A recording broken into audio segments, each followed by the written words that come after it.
നമസ്കാരം. ദേവൂസ് ചാനലിൻ്റെ ജ്യോതിഷ വിഭാഗമായ പ്രദക്ഷിണത്തിലേക്ക് ഇവർക്ക് സ്വാഗതം.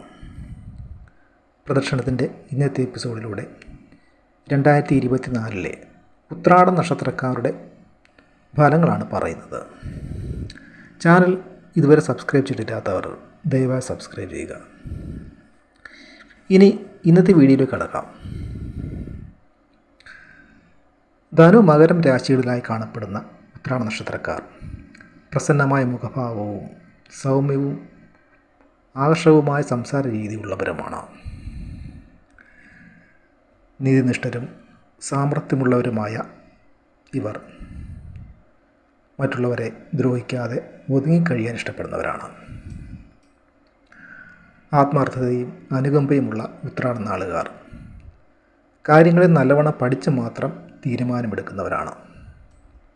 എടുക്കുന്ന തീരുമാനങ്ങളിൽ ഉറച്ചു നിൽക്കുന്നവരുമാണ് ഈ കൂട്ടർ. കലഹങ്ങൾ ഇഷ്ടപ്പെടാത്ത ഇവർ ഏറ്റെടുക്കുന്ന ജോലി കൃത്യമായി ഭംഗിയായി നിർവഹിക്കുന്നവരുമാണ്. സത്യസന്ധത പുലർത്തുന്ന ഇവർ ചതിയും വഞ്ചനയും ഇഷ്ടപ്പെടാത്തവരും നല്ല ഈശ്വരഭക്തിയുള്ളവരും ഗുരുജനങ്ങളെ ബഹുമാനിക്കുന്നവരും അനുസരിക്കുന്നവരും ശുഭാപ്തി വിശ്വാസക്കാരുമാണ്. സമൂഹത്തിൽ ഉയർന്ന പദവി അലങ്കരിക്കുന്ന ഈ നാളുകാർ മറ്റുള്ളവർക്ക് പ്രശ്നങ്ങളുണ്ടാക്കുന്നവരല്ല. ലാളിത്യവും വിനയവും സുജീവിതത്തിൽ പുലർത്തുന്ന ഇവർ അന്യായ മാർഗങ്ങളിലൂടെ ധനം സമ്പാദിക്കാൻ ഇഷ്ടമില്ലാത്തവരും മറ്റുള്ളവരുടെ സഹായങ്ങൾ കൃതജ്ഞതയോടെ സ്മരിക്കുന്നവരുമാണ്. ഇനി ഉത്രാട നാളുകാരുടെ 2024 ഫലങ്ങൾ നോക്കാം. ധനുരാശിയിൽപ്പെടുന്ന നാളുകാർക്ക്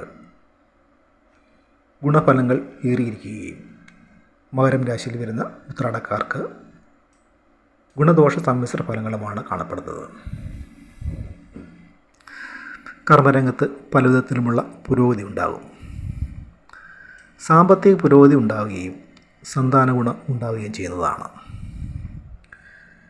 വ്യാഴത്തിൻ്റെയും ശനിയുടെയും സ്ഥിതികൾ ഗുണദോഷ സമ്മിശ്ര ഫലങ്ങളാണ് ഈ രണ്ട് കൂറുകാർക്കും അനുഭവവേദ്യമാക്കുന്നത്.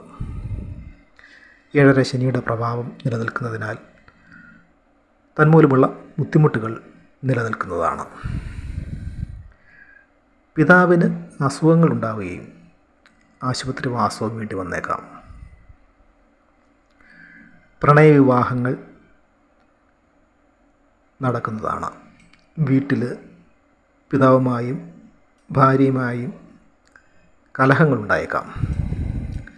വിദേശ യാത്രകളിൽ ശ്രമിക്കുന്നവർക്ക് അത് സാധിക്കുന്നതാണ്. വിദ്യാർത്ഥികൾക്ക് പഠനത്തിൽ മികവ് പുലർത്തുവാനും പരീക്ഷകളിൽ ഉന്നത വിജയം നേടുവാനും സാധിക്കുന്നതാണ്. പണച്ചെലവുകൾ താരതമ്യേന വർദ്ധിച്ചു വരും. വിലപിടിപ്പുള്ള വസ്തുവകകൾ നഷ്ടപ്പെടുവാനോ മോഷണം പോകുവാനോ സാധ്യതയുണ്ട്. സഹോദരങ്ങളിൽ നിന്നും സാമ്പത്തിക സഹായങ്ങൾ ലഭ്യമാകും.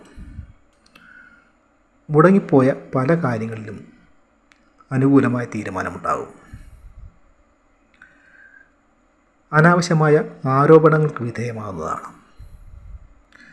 വിദേശ ജോലി നഷ്ടപ്പെടുവാനുള്ള സാധ്യത കാണുന്നു. ഗൃഹത്തിനും വാഹനത്തിനും അറ്റകുറ്റപ്പണികൾ വേണ്ടി വന്നേക്കാം. ആരോഗ്യകാര്യങ്ങളിൽ വേണ്ടത്ര ശ്രദ്ധിക്കേണ്ടതാണ്. സാമ്പത്തിക പരാധീനതകളും കടങ്ങളും ഒഴിവാക്കുന്നതിനായി കുടുംബസ്വത്ത് വിൽക്കേണ്ടതായ സാഹചര്യമുണ്ടായേക്കാം. ദീർഘകാലമായി പിണങ്ങി കഴിഞ്ഞിരുന്ന ദമ്പതികൾ തമ്മിൽ വീണ്ടും ഒന്നിച്ചു ചേരുന്നതാണ്. ഗൃഹോപകരണങ്ങൾ മാറ്റിവാങ്ങുന്നതാണ്. ഉപരിപഠനത്തിൽ ശ്രമിക്കുന്നവർക്ക് അത് സാധ്യമാകും. ഉറ്റ സുഹൃത്തുക്കളിൽ നിന്നും പലപ്പോഴും തിക്താനുഭവങ്ങൾ നേരിടേണ്ടി വരാം. കച്ചവടക്കാർക്ക് നഷ്ടങ്ങളുണ്ടാകുന്നതാണ്. ശ്രദ്ധക്കുറവും വേണ്ട വിധത്തിലുള്ള ആലോചനയില്ലായ്മയും നിമിത്തം ജോലിയിൽ പലവിധ പ്രശ്നങ്ങളും ഉണ്ടായേക്കാം. പരിശ്രമങ്ങൾക്കൊക്കെ മികച്ച ഫലമുണ്ടാകുന്നതാണ്. ബാല്യകാല സുഹൃത്തുക്കളെ വീണ്ടും കണ്ടുമുട്ടുകയും സ്മരണകൾ പുതുക്കുകയും ചെയ്യും. വേണ്ടപ്പെട്ടവർക്കും ബന്ധുക്കൾക്കും സാമ്പത്തിക സഹായങ്ങൾ ചെയ്തു കൊടുക്കേണ്ടതായി വരുന്നതാണ്.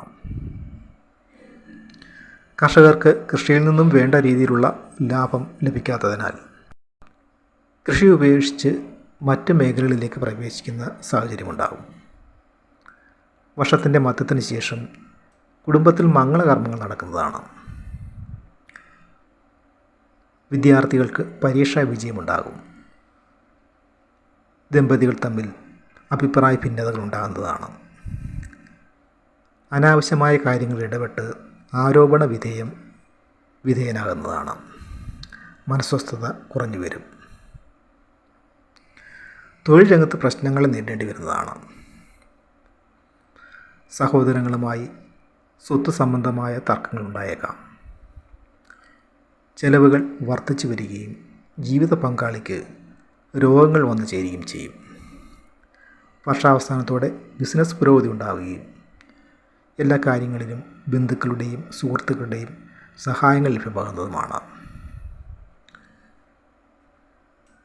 ഉത്രാടം നാളുകാർ ബുധൻ, വ്യാഴം, ചൊവ്വ എന്നീ ഗ്രഹങ്ങളുടെ ദശാകാലങ്ങളിൽ ദോഷപരിഹാരത്തിന് വേണ്ട കർമ്മങ്ങൾ അനുഷ്ഠിക്കേണ്ടതാണ്. ഇവർ ഉത്രാടം, കാർത്തിക, ഉത്രം എന്നീ നക്ഷത്ര ദിവസങ്ങളിൽ ക്ഷേത്രങ്ങളിൽ തൊഴുത് പ്രാർത്ഥിക്കുകയും പൂജാതി കർമ്മങ്ങൾ നടത്തുകയും ചെയ്യുക. ഇവരുടെ ദശാനാഥനായ ആദിത്യനെ പ്രീതിപ്പെടുത്തുക വഴി നല്ല ഫലങ്ങൾ വന്നു ചേരുന്നതാണ്. ഞായറാഴ്ച തോറും വ്രതം നോക്കുകയും ശിവക്ഷേത്രത്തിൽ തൊഴുത് പ്രാർത്ഥിക്കുകയും ഞായറും ഉത്രാടവും ചേർന്ന് വരുന്ന ദിവസങ്ങളിൽ ആദിത്യ പൂജ നടത്തുകയും ചെയ്യേണ്ടതാണ്. ധനുരാശിയിൽ ജനിച്ച ഉത്രാടക്കാർ വ്യാഴദേവനെയും, മകരക്കൂറിൽ ജനിച്ചവർ ശനിദേവനെയും പ്രീതിപ്പെടുത്തുന്നത് ജീവിതസുഖത്തിനും ദോഷപരിഹാരത്തിനും ഐശ്വര്യവർദ്ധനവിനും ഉത്തമമായി പറയുന്നു. ധനുക്കൂറുകാരായ ഉത്രാട നാളുകാർ വിഷ്ണുപ്രീതിക്കായി വിഷ്ണു ക്ഷേത്രത്തിൽ ദർശനം നടത്തുകയും വിഷ്ണു പൂജയും വിഷ്ണു സഹസ്രനാമജപവും നടത്തുകയും ചെയ്യേണ്ടതാണ്. മകരം രാശിക്കാരായ ഉത്രാടക്കാർ ശനിദേവനെ പ്രീതിപ്പെടുത്തുന്നതിനായി ശനിയാഴ്ച വ്രതം നോക്കുകയും ശാസ്താവിൻ്റെ ക്ഷേത്രങ്ങളിൽ തൊഴുത് പ്രാർത്ഥിക്കുകയും ശനീശ്വര പൂജ നടത്തുകയും ചെയ്യേണ്ടതാണ്.